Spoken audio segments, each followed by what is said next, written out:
Now, our last presentation for the day and for this session and for the event is from Ourfish, and it's about building accessibility for fishers, buyers, and managers, so that accessibility to data is ever more important. And we've had a number of discussions over the last couple of days about how data very often gets siloed in one place or another, and the accessibility of it prevents us from having a clear and truthful picture of what the situation is with our fisheries, whether it's in the processing sector or the actually on-the-water execution of the fisheries.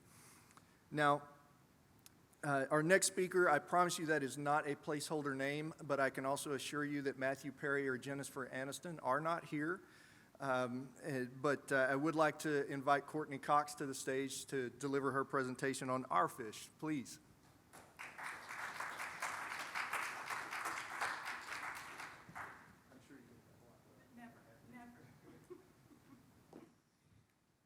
Thanks, everyone.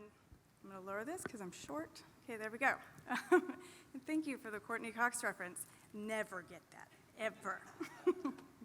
No, thanks, everyone. And thank you for staying to the last talk. I was a little worried about this, but I'm very happy to see all your faces in the audience. I'm excited to tell you guys about Ourfish.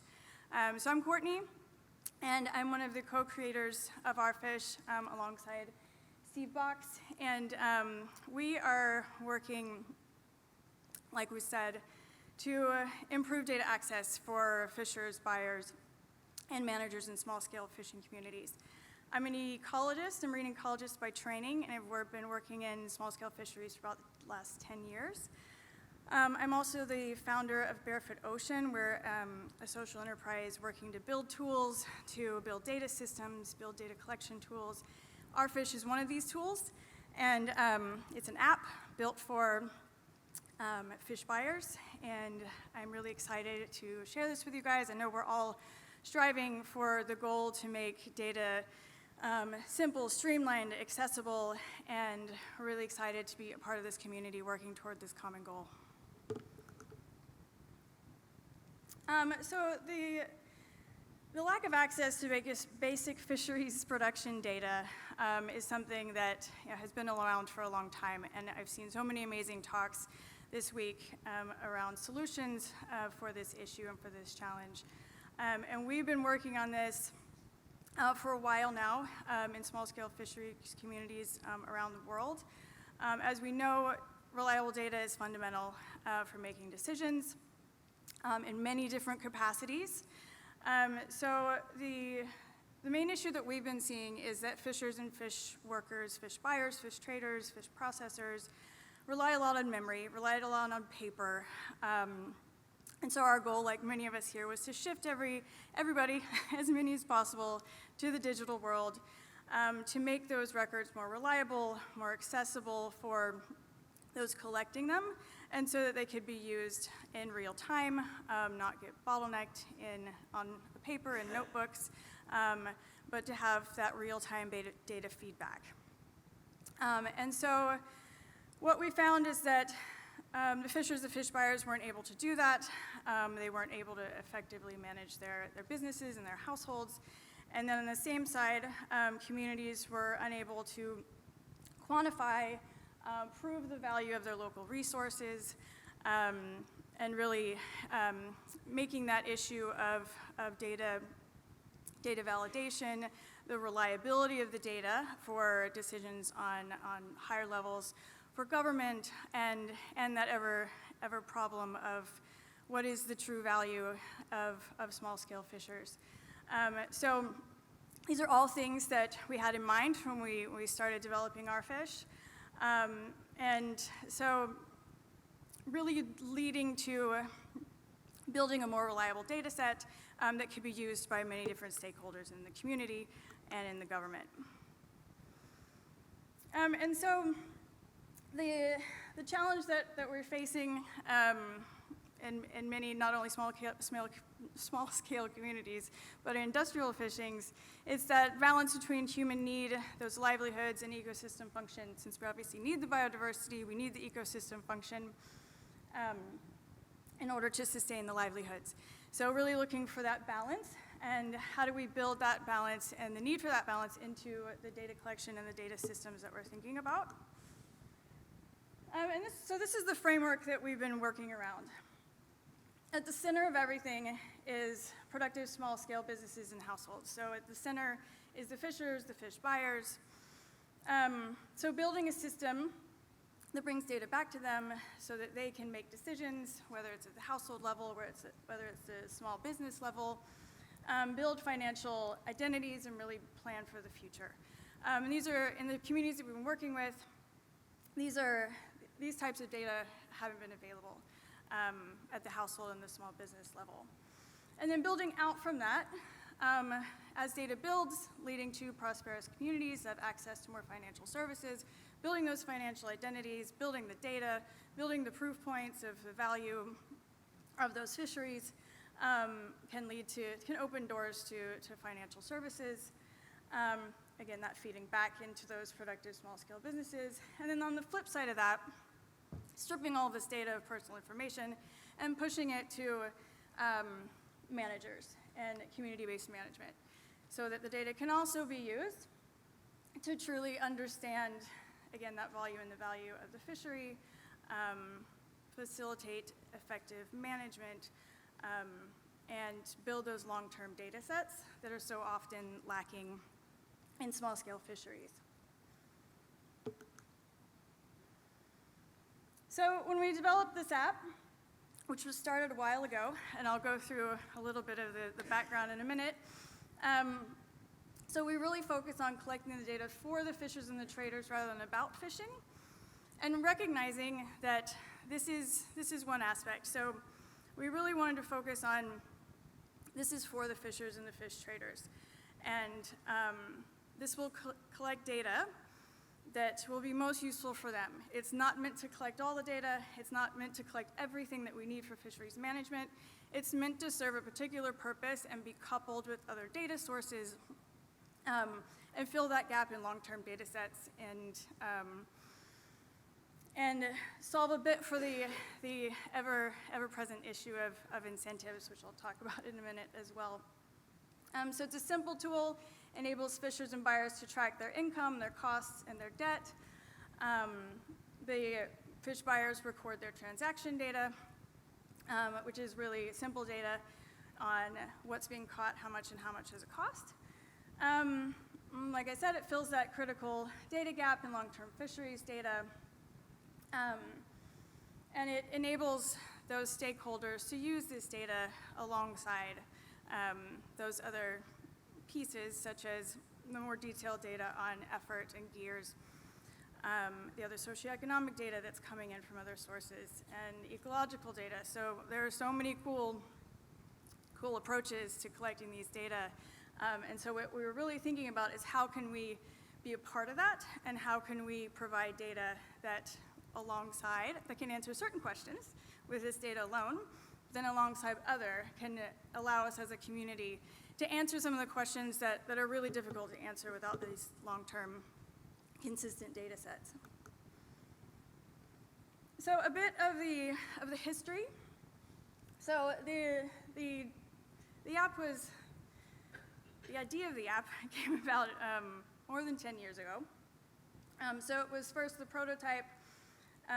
We worked with I was at the Smithsonian at the time, but the Smithsonian and a local organization in Honduras piloted the app in Honduras and Myanmar, and this was the prototype phase where we were really just testing, getting feedback from two countries, from a few buyers and a few fishers.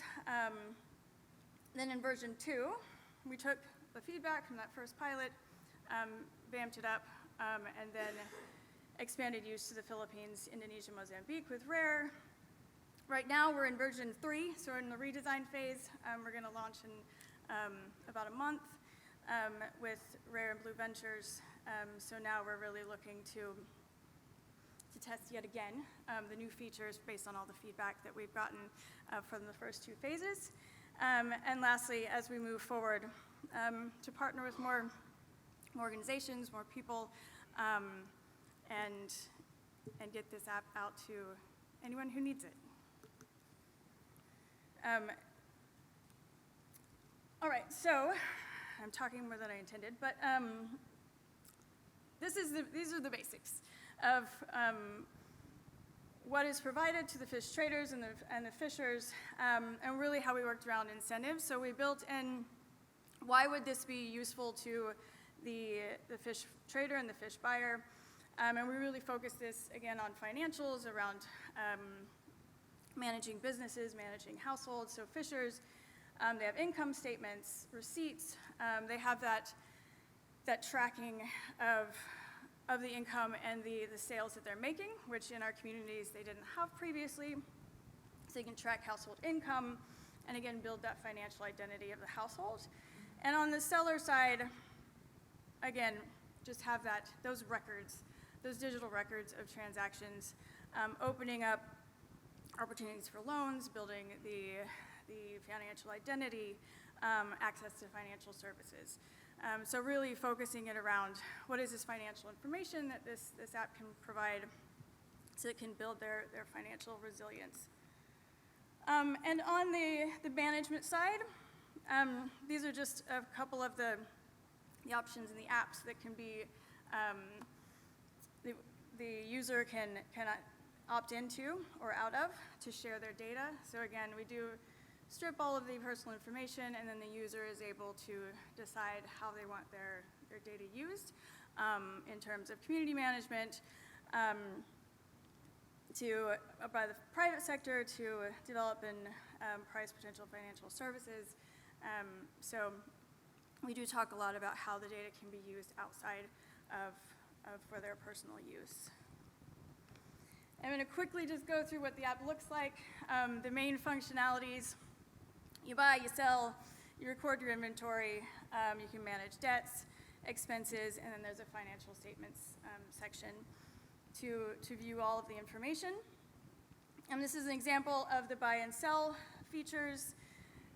So each one of the buyers does have their own customized fish log, I guess, of which fish they're selling most often, which ones they're buying most often, and a picture of them.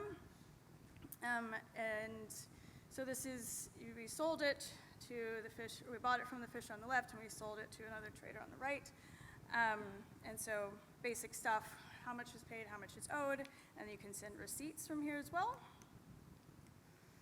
The debts and loans section, again, it tracks how much you owe, how much is owed to you, and then gives a breakdown of everyone that you owe and owes you, so that you're able to manage those loans and those debts. Inventory, again, you can add inventory. As you buy fish, it automatically updates your inventory. All of this data is just dummy data. This is my daughter, the grouper. So this is customized to every buyer, and they see their fish, the name of their local name of their fish, and the photo of their fish that is recognizable to them. Recording expenses, this is a really simple one. You click on the date and record the expenses. And then at the end of the financial summaries, the user can access a summary of their purchases and their sales, which will very simply just tell you how much is paid, how much is paid to you. So we really model these off of some of the simplified version of some of the accounting apps and financial apps that are out there now. And then we have a final income statement is available. Then we have a breakdown of cash flow for each buyer and fisher as well as cash balances. So again, the idea is to provide these users with as much information as they need, and these were developed with the NGOs and the buyers and fishers in the communities.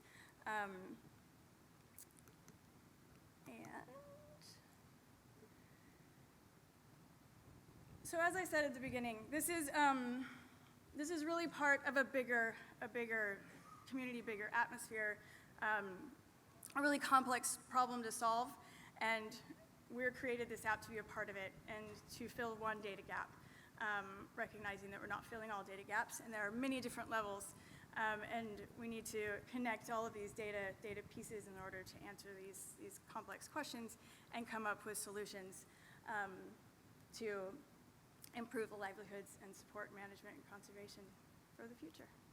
And thank you all. This is me.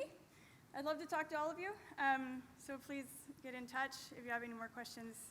I'm excited to talk to all of you. Thank you so much.